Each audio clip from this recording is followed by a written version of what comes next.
નમસ્કાર દર્શક મિત્રો, આપ નિહાળી રહ્યા છો એસ લાઈવ ન્યૂઝ બુલેટિન. જોઈએ આજના મુખ્ય સમાચાર.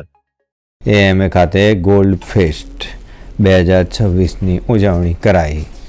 50 યાદગાર વર્ષોની ઉજવણીના ભાગરૂપે IJFA ગુજરાત દ્વારા એએમએ ખાતે એક સુવર્ણ જયંતિ મહોત્સવ સમારંભનું આયોજન કર્યું હતું. આ ઉજવણીમાં અનેક મહાનુભાવો જોડાયા હતા, જેમાં રાજદૂત સુજાન ચિનોય તેમજ કોજી યાગી, કિન્જી સાઇતો કાઓરુ, માસાતો ઓશિકિયા, તાકેતોશી યામામોતો, યામાહા મ્યુઝિક પ્રાઇવેટ લિમિટેડના તેમજ શ્રી સાઇતી ઓકામોતો, વિનય કુમાર, મુકેશ પટેલ, યતીન્દ્ર શર્મા, મહલ સારાભાઈ સહિતના મહાનુભાવો જોડાયા હતા. ગુજરાત શિઝુઓકા સિસ્ટર સ્ટેટ ભાગીદારીની પ્રથમ વર્ષગાંઠ નિમિત્તે Indo Japan friendship association Gujarat દ્વારા શિઝુઓકા પ્રીફેક્ચર, IJ કાહેક્સી સર્વિસીસ પ્રાઇવેટ લિમિટેડ અને હોટલ હયાત રેજન્સીના સહયોગથી ચા ઉત્સવનું આયોજન કરવામાં આવ્યું હતું. આ પ્રસંગે સ્વાદ અને મિત્રતાની ઉજવણીના ભાગરૂપે એક વિશેષ માયા કેક તૈયાર કરવામાં આવી હતી અને અસલ જાપાનીઝ ગ્રીન ટી પીરસવામાં આવી હતી, જે ચાની પરંપરાગત કળા દ્વારા શિઝુઓકા અને ગુજરાતની ખાનપાનની સંસ્કૃતિને જોડે છે. શિઝુઓકા પ્રીફેક્ચરના વાઇસ ગવર્નર હિરાકી શોએ જણાવ્યું હતું કે આ પહેલનો ઉદ્દેશ સર્વાંગી સ્વાસ્થ્ય અને જીવનશૈલીને પ્રોત્સાહન આપવા માટે દૈનિક આહારમાં ગ્રીન ટીનો સમાવેશ કરવા વિશેષ જાગૃતિ લાવવામાં આવે છે. મહામાત્સુક અમદાવાદ સંબંધોની પ્રથમ વર્ષગાંઠ નિમિત્તે મહામાત્સુકના મેયર યુસિક નાકાએ જાપાનને પતંગ રાજધાની ગણાવતા મહામાત્સુકની 15 નિષ્ણાતની પતંગબાજોના વિશેષ ડેલિગેશનનું નેતૃત્વ કર્યું હતું.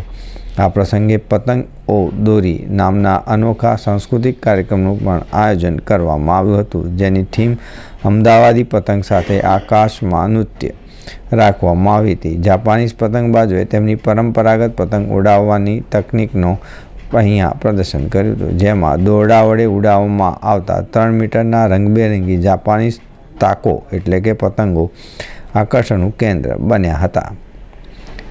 હેપી કોટ્સ પહેરેલા નૃત્યકારો સાથે ગુજરાતના લોકનૃત્યકારો અને લોકસંગીતકારો પણ સાથે આ કાર્યક્રમમાં જોડાયા હતા.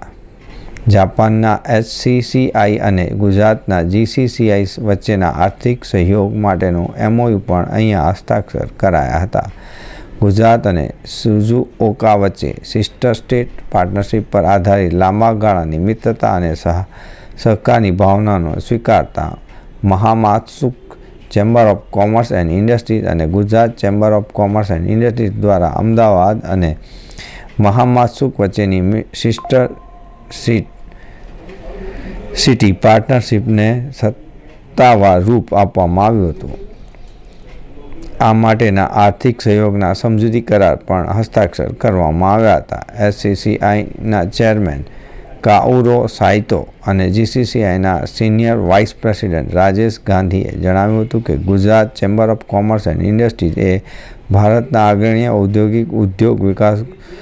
ઉદ્યોગ સાહસિકો રાજ્યોમાંના એક એવા ગુજરાતનું પ્રતિનિધિત્વ કરે છે, જ્યારે મહામાત્સુક ચેમ્બર ઓફ કોમર્સ એન્ડ ઇન્ડસ્ટ્રીઝને એ શિઝુઓકા પ્રેફેક્ચરમાં જાપાનની ઔદ્યોગિક નવીનતાને પાયાનો પથ્થર સમાન ગણાવ્યો હતો. યામાહા બ્રાન્ડ એમ્બેસેડર અને આંતરરાષ્ટ્રીય ખ્યાતિપ્રાપ્ત સંગીતોએ ગોલ્ડ ફેસ્ટ કોન્સર્ટમાં સંગીત સિમ્ફની થીમ પર પરંપરાગત પરફોર્મન્સ કર્યું હતું. આ કોન્સર્ટમાં યામાહા બ્રાન્ડ એમ્બેસેડર અને આંતરરાષ્ટ્રીય સ્તરે પ્રશંસા પામેલા કલાકારોએ પ્રસ્તુતિ આપી હતી, જેમાં નંદિની શંકર કે જેઓ તેમની ગાયકી અંગે તકનિક માટે જાણીતા છે, સેમેરુનો અને દીપાંજલિ ચેટર્જી તેમજ ગુજરાતી ધૂનના મિશ્રણ રજૂ કર્યા હતા. શિગેનોબુ નામિકા પરફોર્મન્સ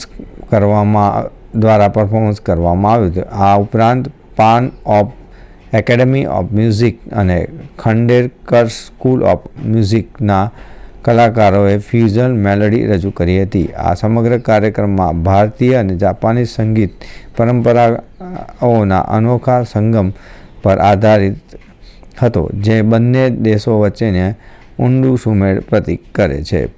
પતંગ ઓદોરી હામામાત્સુ અમદાવાદ સિસ્ટર સિટીના ભાગીદારીમાં પ્રથમ વર્ષગાંઠે દ્વારા એક ખાસ કાર્યક્રમ પતંગ ઓદોરીનો કાર્યક્રમ યોજાયો હતો. આ પતંગ ઉત્સવમાં મહાનુભાવો તરીકે રાજદૂત રાજન ચિનોય,